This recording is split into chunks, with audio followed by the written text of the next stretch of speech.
Welcome to the Defense and Aerospace Report. I'm Vago Muradian in Norfolk, Virginia, where we're covering NATO Allied Command Transformation's Chiefs of Transformation Conference, an annual gathering of transformation leaders from across the alliance. And we're talking to the Deputy Chief of Staff for Capabilities Development at ACT, Air Force Lieutenant General Jeff Lofgren. Sir, thanks very much for joining us. Well, thanks. Good to be here. I want to ask you, we talked to General Mercier earlier and talking about how you translate that 30-30 goal.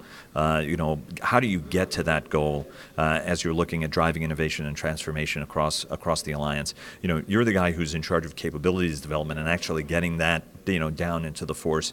What are your priorities, and how are you working that issue to be able to deliver capabilities today with an eye to steadily advancing the ball to what are fairly lofty goals, looking at a decade and a half? Right. So the first thing I would say is that, getting everybody on the same sheet of music about what are the trends, what are the drivers of instability, what are the things and what are the implications to the military force. So we've done the analysis of that, and we are sharing that with the allies.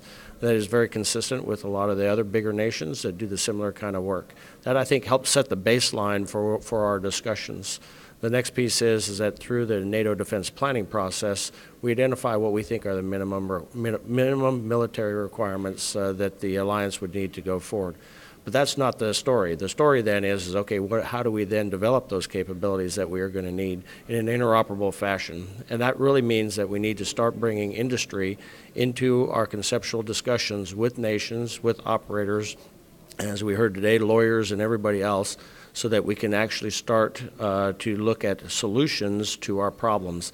The solutions to our problems are something that we can immediately go to, but then we have to work the acquisition process. And when you look at, what would you boil it down to? What are the handful of things that you think, need to happen to get you to where you want to be or need to be? Well, the first is I think the nations coming together and agreeing that we're going to collaborate together in a different way than we have in the past. And at the summit, that was obviously a clear message that that's what nations want to do. So connecting our nations together is step one, and we've already initiated programs where we connect people at the basic level. That basic level of connection then builds the trust by which we can then start to do a different way of developing our capabilities moving forward. You mentioned wargaming. Obviously, we are in a renaissance of wargaming right now. The Pentagon is doing a whole series of very, very sophisticated games to model all sorts of technology capability areas. As you look at ACT, how important is that to ACT, and where are you guys on the continuum of sort of getting up to speed to the degree of wargaming that folks were doing, for example, in the Cold War, which were highly realistic gaming? Where are you on that spectrum as you guys work to test some of your ideas in a very, very demanding environment? Yeah, so we like many, are just reinvigorating that initiative. So we've already done a couple test cases with the military committee, with the North Atlantic Council. We've also done it with some smaller groups and some groups with nations.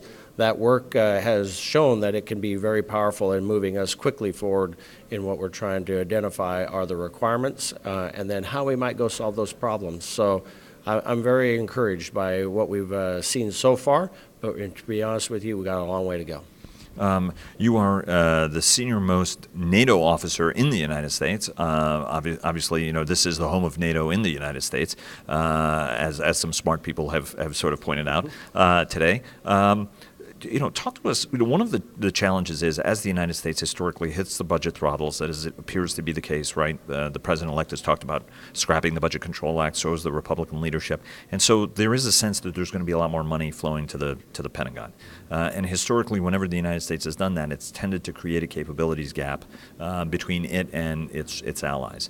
As you look at that challenge, you serve as the key connector role in this with the department, the Joint Staff. Talk to us about some of the things that can be done from your level as a connector to reduce the size of that gap as much as possible? Yeah, so you're right. There's going to be an acceleration, and I think we all recognize that. Our job, though, has to be to plug in to not only the Joint Staff, to the Pentagon, but also plug into the services. And we're actually optimally aligned right here in Norfolk because we are plugged into all four of the services right here and can reach out to the Pentagon to see exactly where we're going with that. So that positioning just in and of itself helps with that.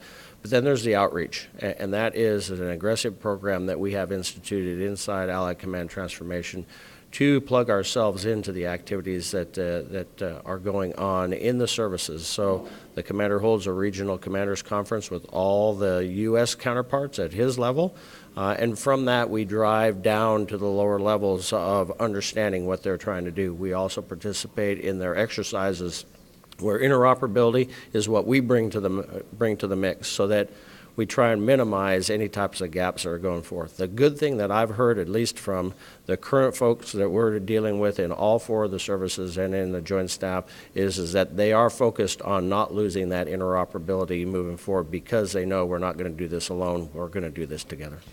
You also mentioned, as we were talking before we got started, there are a whole bunch of very innovative ways to also maintain interoperability over the long term.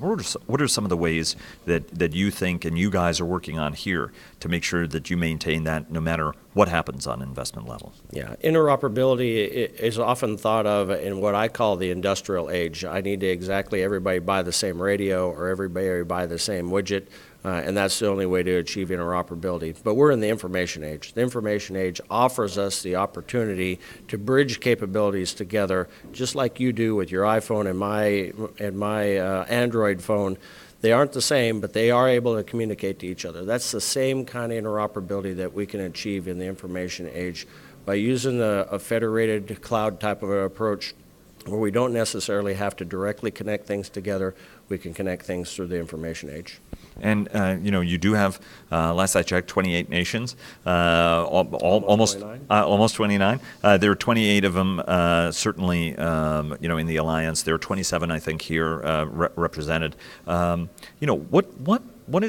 Is there an understanding now at this point among all the nations regarding the kind of challenges and the kind of threats we feel? Because obviously, is there unanimity about some of the challenges and the responses necessary for some of that, which is the prerequisite to be able to take the ball and run it down the field? Right. So the Warsaw Summit, I think, was very clear in that there is unity and we all understand the threat. The threat, though, is dynamic and it is in varying degrees. So when you look to the east with Russia or you look to the south with the instability and the terrorism threat, so we talk about a 360 perspective on the problem. And as long as you think about it in a 360 perspective, the alliance is very unified in the fact that we can't take our eye off of one direction or the other, and we can't focus too much in one direction for risk of being vulnerable in another direction. That has really helped us, I think, focus not only on what the environment's going to be like, but also what are the capabilities that we're going to need, because we're going to have very flexible capabilities. As we've learned over and over again, the security environment changes way too rapidly for us to not be very flexible and agile with our capabilities. Let me ask you two quick questions. One is, there are those who say that future conflict is going to look very different than it does. It's not going to be necessarily Russian tanks crashing over the border, but maybe Russian information operations or Russian investment in political candidates and things that change the dynamic on the ground, and Russians get invited in, for example. How does that change the dynamic situation, the whole deterrent equation, and then by extension, how important is strategic messaging in that environment, which will be a very, very different and much more contested environment as we've seen? Yeah, so the first thing is it's driving us to need to have greater strategic awareness and understanding of what's going on. As we see many actors, whether they be state or non-state actors, operating just below the threshold of military operations to kind of influence the environment as we see that. That means that we need to build a persistent understanding of that environment, which is right now congested with information, and that's one of the big challenges that we have going forward is making sure we understand it.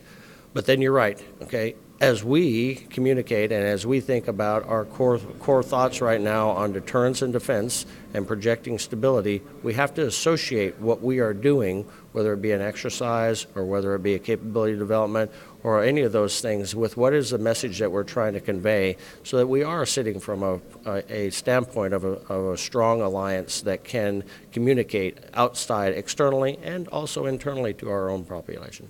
Sir, thanks very much for joining us, and the best of the holidays. All right, thank you very much. Same to you. Merry Christmas.